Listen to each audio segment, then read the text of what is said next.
Hello everyone, welcome to another episode of the Age Group Triathlon podcast. This week's episode will be a bit shorter than normal because honestly it's too hot to sit in here recording podcasts for an extended period. I've got my window wide open, it's the evening, I'm trying to get airflow through the house, so I do apologise if you hear a little bit more background noise than usual. However, I am going to use this opportunity to pad out a topic that normally I maybe wouldn't be able to fit into a whole episode. And that is going to be choosing the right tyres. Now I'm going to talk through different kinds of tyres first and foremost, and when it is that you might want to consider using these. Now I'm going to do it that way around because I believe there is a time and place for, just about every kind of tyre really. But really it's about understanding the right tyre for the situation that you're in, the time of year, the weather conditions, whether you're racing, whether you're training, and all sorts of other factors that we need to consider. Now I'm going to preface this by saying that tyres are honestly the single best investment that you can make in your triathlon performance. Far better than aero wheels, far better than an aerodynamic helmet, far better than a time trial bike. In fact, no, I tell a lie. Actually, if you get some clip-on aero bars, those are probably a better return on investment. Pretty much everything else will be superseded by tyres. Okay, there's a number of reasons for that. Firstly, it is the improved puncture protection from a good pair of tyres, assuming that we're going for tyres that have a decent level of puncture protection. I'll go into that in a bit more detail in another as we get further on. But what we don't want to be doing is we don't want to be training for our race and ending up on the side of the road staring at a flat tyre going, well, there goes all the training, the hard work that I put in them. Secondly, you have something called rolling resistance. And this is, I'm going to go into it in a bit more depth, but essentially it's how much resistance, how much friction is caused by the tyre as it rolls along the road. And then finally we have the grip levels. Yes, if we go around a corner at speed, I would quite like to remain upright on my bike personally. If we go for a good quality tyre, that has a good level of grip, it could be the difference between us crashing and staying upright. So I hope you can understand that, tyres are really important. In fact, one of my friends, Lee Williams, who I had on the podcast back in the new year, I think it was, talking about bike maintenance. He's often said, that when he used to ride motorbikes, I believe he still does to a small extent, but he used to be really big into riding motorbikes, and he'd say that they would sit around at cafes and spend hours talking about tyres. Whereas a lot of triathletes, a lot of cyclists, they just don't really know, just don't really seem to care. But the difference they have on your performance can be absolutely monumental. So let's start by taking a look at the tyres that are on your bike at the moment. Now, if you have bought a bike for less than, I'd say, about £3,000, roughly speaking, about $4,000 I imagine, chances are the tyres that are on your bike are going to be cheap. They're going to be nasty, they're going to be heavy, they're going to, they may have some low-level puncture protection in there, but realistically they are going to be a low quality tyre. By the time you start looking at really top end bikes, they will put some good tyres on, but it's a way for manufacturers to keep the cost down on their budget range, which is by putting cheaper tyres on. Now, generally speaking, if you're looking for a really good quality tyre, I wouldn't look to spend, looking at the RRP here, any less than about £50. So it's £100 to get a new set of tyres on your bike. If you're looking at tyres that retail for full price at around that £30 mark, then they may not really be up to scratch. Again, depending on the kind of racing and training that it is that you're doing.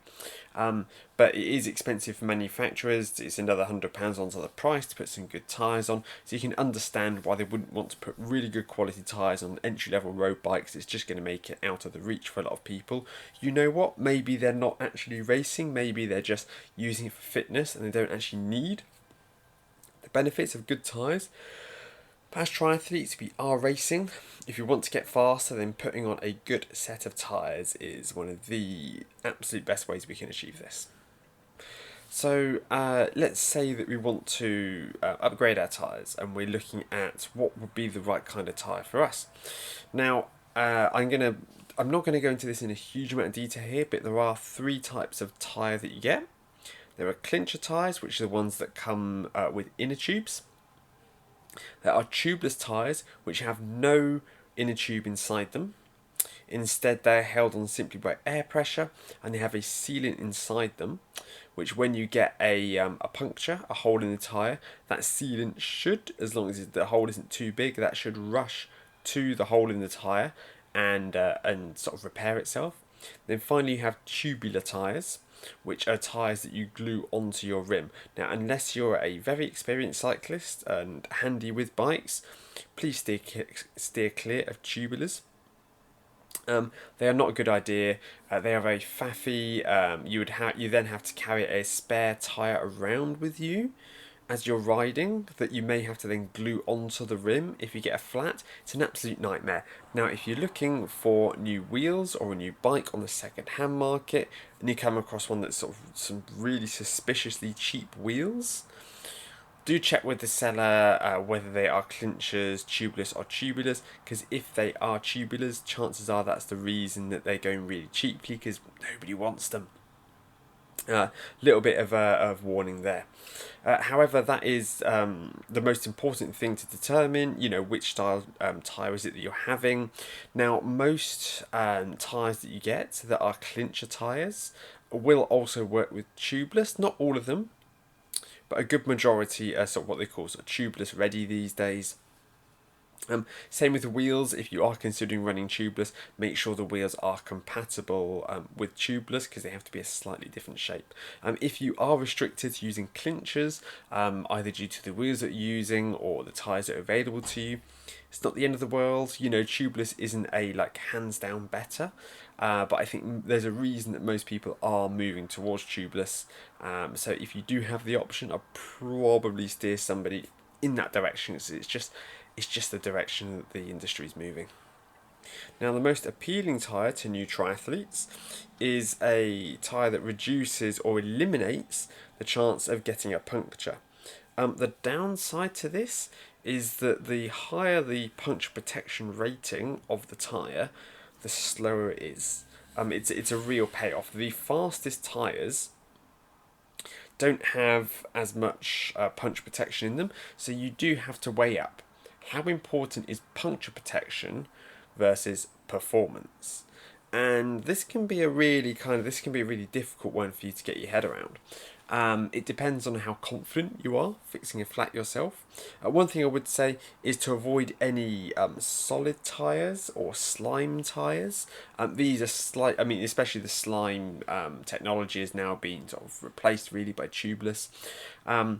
But yeah, any of these that are sort of a really heavy, slightly left field choices, it can feel appealing to go, oh yes, I don't want punctures, I'm going to get this.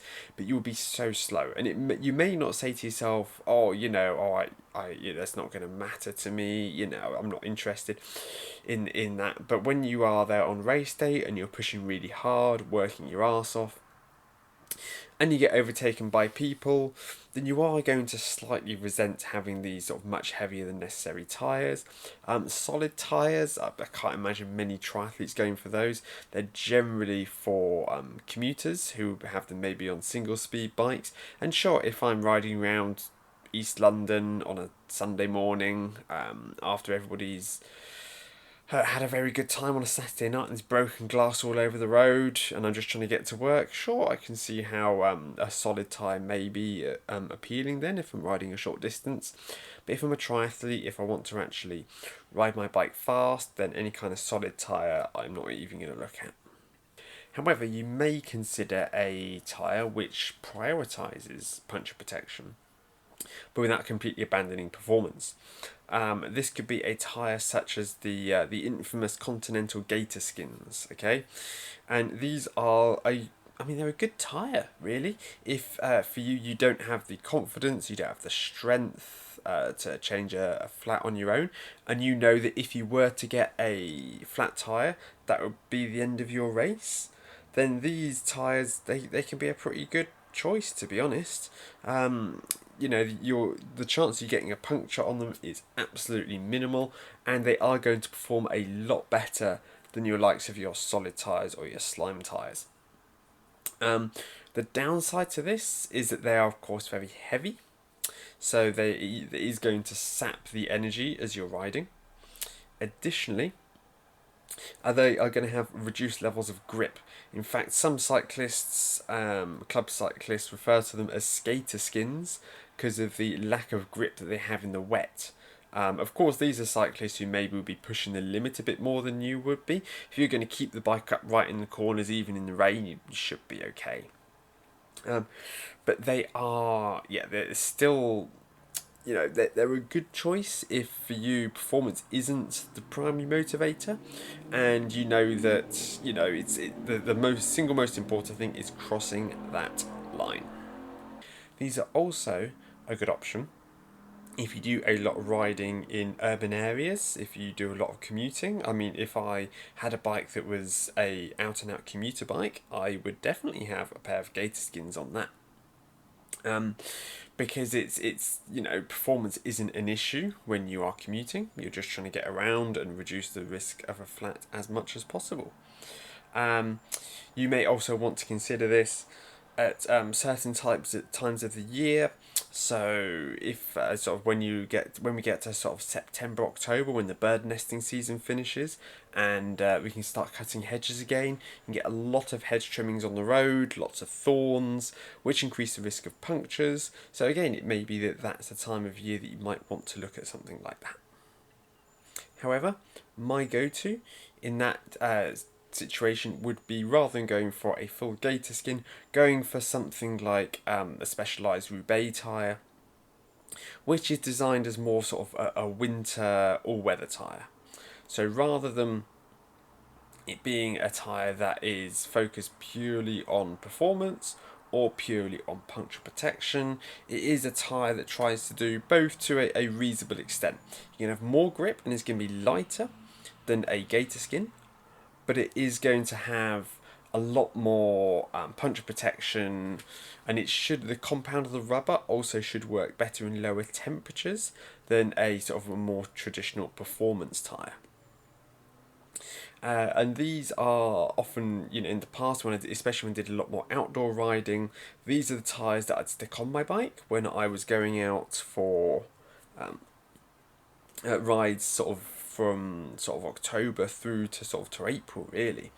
And I could get sort of a good few years out of a tyre. It depends how much you ride a tyre, of course, but I got very few punctures with them and had, overall a good experience. Of course, the downside to these is the increased weight.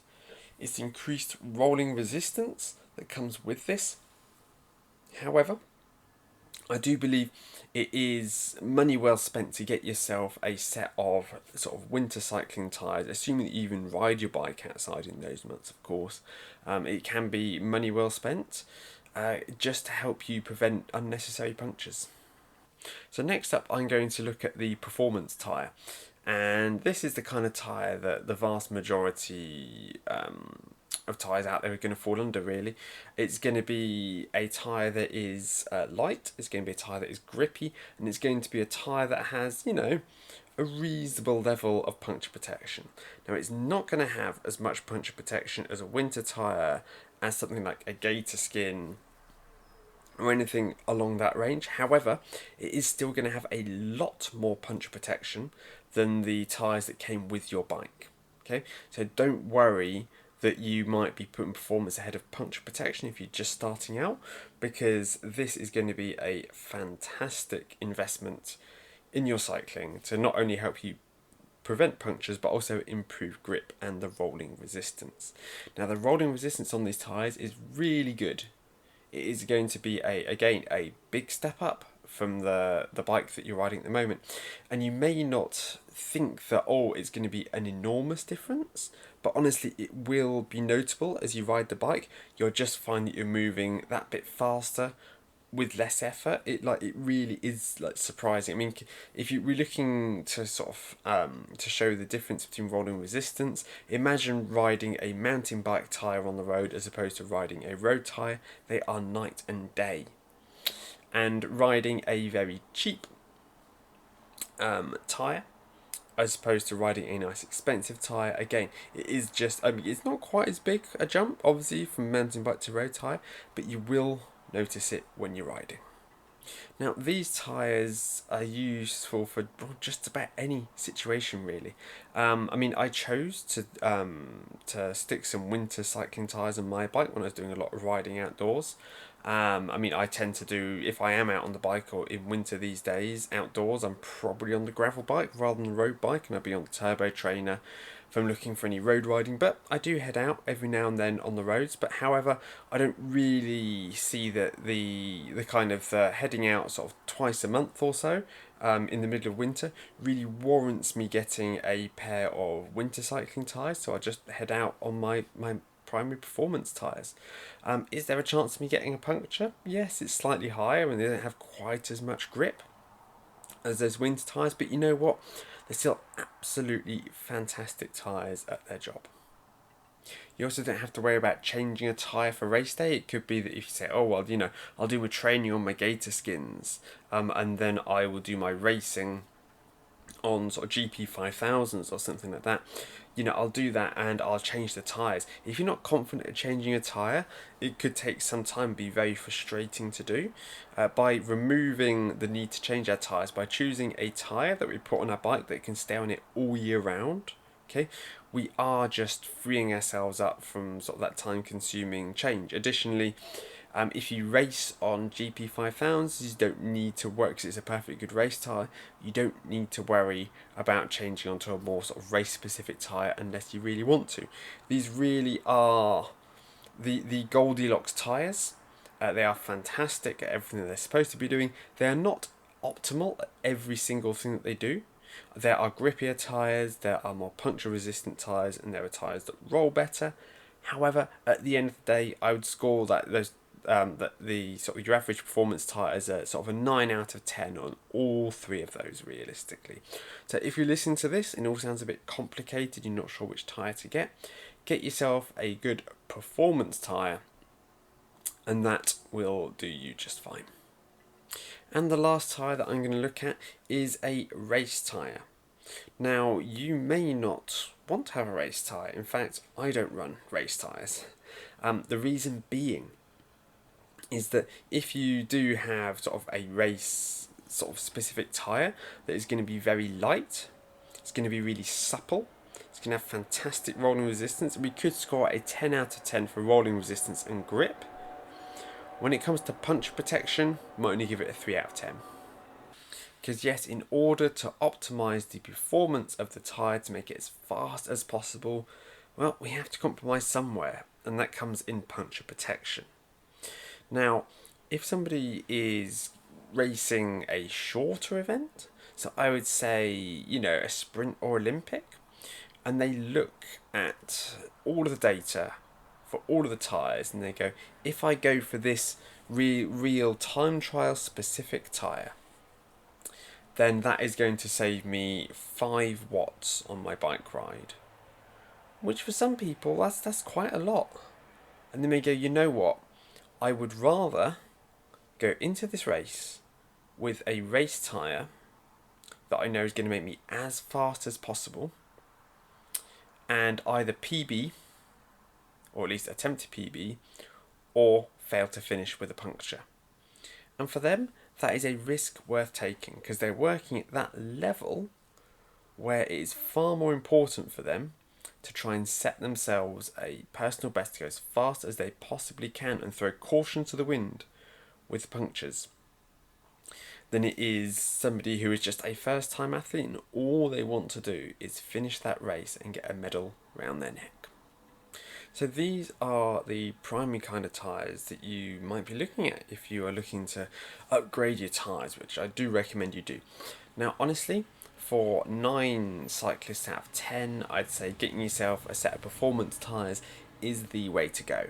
It may be that for the very pointy end, those who are looking to win their age group or maybe win events outright, might want to look at a TT tyre, at a race tyre. And it could be that those who are sort of right towards the like, I just want to finish no matter the cost, yeah, sure. Get yourself a pair of like really high puncture protection tyres just to make sure that you get around and you finish that event. If the idea of punctures would put you off cycling otherwise, that's fine, go and do that.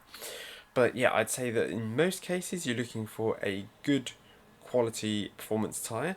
Now, if you need some help, like spotting what a performance tyre is or what any kind of performance tyre is, have a look at either the description on the website or have a chat to the people at the bike shop, and just say you're looking for a good all-round cycling tyre. Now, one of the kind of ironies really is that a lot of companies such as Decathlon jump to mind. They will list all of the products that they sell, and you would have thought that those that they list as sport would be high quality, but often sport is the term that they use to describe almost the very entry level version of that. So if a tyre is regarded as being a sport tyre, that doesn't necessarily mean that's going to be a good quality tyre for use within sports such as triathlon. It is often, though not always, code for a product being sort of very cheap, very affordable. The other decision you have to make when buying tyres is how wide do you want your tyres to be? Now this is going to depend on a few things. If you're running an older bike, so I would say anything that is sort of manufactured pre like 2018, 2019, again, I'm not saying all bikes are sort of old if they are more than 5 years old. It's simply a case of like around that time period, people started realising that actually, you know what, wider tyres might actually be better for the vast majority of cyclists. So what we'll do is we'll make the forks on the bike wider to allow our customers to run wider tyres on the bikes. Now, why would somebody want to run wider tyres on their bike? Well, if we go back about 10 years, the wisdom was that a nice narrow tyre that was run at a very high pressure was the fastest way to ride. The idea being that a nice narrow tyre creates less drag on the bike, and that a high pressure tyre rolls better on smoother surfaces. But in sort of more recent years, people have discovered sort of two things really. First of all, is that unless you are really going at really sort of quite high speeds, we're looking kind of 35-40 kilometers an hour, that the aerodynamic impact of the width of your tyre isn't actually as great as we thought it would be, and that the wider tyres will often have a better rolling resistance. So it's better to sacrifice aerodynamics in the name of rolling resistance, but also in the name of comfort. Because you can run wider tyres at a slightly lower pressure, that means that not only is it a more comfortable ride, but also as you ride that tyre along, it is going to sort of gel with the road better. If you have a very narrow tyre on a rough piece of road, it won't be riding along the road so much as skipping along all the imperfections on the road. If I was to take a 23mm tyre at 120 psi, which is a very narrow tyre at very high pressure, and I was to ride it on some beautiful road in Switzerland, I would have the time of my life, and that would be the best way to ride that. But let's face it, not many of us have that level of road. I know that in the UK, a lot of the roads, partly due to our climate, partly due to materials chosen and all that, they are very low quality, they're very rough. And if we take a narrow, high-pressure tyre on a ride like that, we're going to have a real bone-shaking experience as the tyre jumps over all the imperfections and it really jars us. Especially lighter riders. If you're a heavy rider, you need a slightly higher tyre pressure, especially if you're riding clinchers to avoid getting what we call a snakebite puncture, which is where the tyre gets hits a pothole, it gets pinched between the rim, the inner tube gets pinched between the rim and the tyre, and you end up getting a puncture despite the fact you haven't actually ridden over anything sharp. However, let's be honest. For the vast majority of us, we are not going to be on these beautiful roads. We're going to be riding on poorer quality roads. And unless you are really rapid, unless you're a really advanced athlete, chances are that going for a slightly wider tyre around about that 28mm mark is going to be more comfortable for you. The tyre is going to mesh better with the imperfections in the road, and it's also going to have better rolling resistance. And yes, if you are riding a TT bike, if you are looking for the absolute optimal in everything, then riding a very low rolling resistance race tyre that's very narrow at a high pressure. I think a lot of TT tyres only actually go up to about 25mm. I know for some time they only went up to like 19 was standard and 23 was wide. I think they have now gone up to 25mm with most manufacturers, but you won't get anything wider than that. You can go up to 32mm on many frames now. Without any issues, and they have some good quality tyres that are at that 32mm mark. I think that for some people it might be getting a little bit too wide. We might be giving away a bit too much speed if we're going to be sort of around about that sort of 30 kilometers an hour and over mark. The amount of drag from that wider tyre might start to offset any benefits, but again, it's up to you. I'm not going to tell you that you need to go and buy some 28s if you've been perfectly happy riding 32s. I think that's probably just a really long-winded way of saying most people should run 28mm tyres. And that would be my general go-to, unless you have a bike that is a bit older, where the bike may not be able to run 28mm tyres. But what you could do is if you know you're looking at Vittoria tyres as an example, if you take your bike frame and the year. So if I just think about my first bike, if I were to go a 2012 Specialized Alley 28mm Vittoria, put that into Google, hopefully somebody there will be sharing their experiences or their thoughts on whether they've been able to make it work. Now, I know for a fact that my 2012 Specialized Alley couldn't take anything over 25mm. But if you've got something more modern, hopefully you'll be able to take a slightly wider tyre. If you're in doubt, check with a bike mechanic, go to a shop, and they should be able to help you out there. They will either be able to tell you outright, or if you say, hey, I would like to buy these tyres, can you help me fit them? And if they go yes, they will fit, those will fit on your bike and we'll fit them for you. And they try to fit them and they don't work, it will then be sort of on them to replace that to get you some tyres that do work. So that would be my recommendation there. I think I've probably beaten around the bush a little bit too much here. I blame the heat. But I think that the take-home advice really should be that for most people, they should get themselves a good set of performance tyres like a GP 5000 tyre, and in sort of 28mm, assuming that their bike is able to handle it, and that should do them for about 90% of the events that you do. And they may not be cheap, but I do believe that they are probably the second best bang for your buck that you can spend on your entire triathlon performance. Thank you again for your company. Please subscribe if you found this useful and interesting. Drop me a review if you have a few minutes. I'd really appreciate that.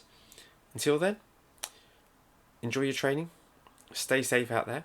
I'll drop some information on myself and some of the products that I offer down in the show notes. And I'll see you all next Tuesday morning.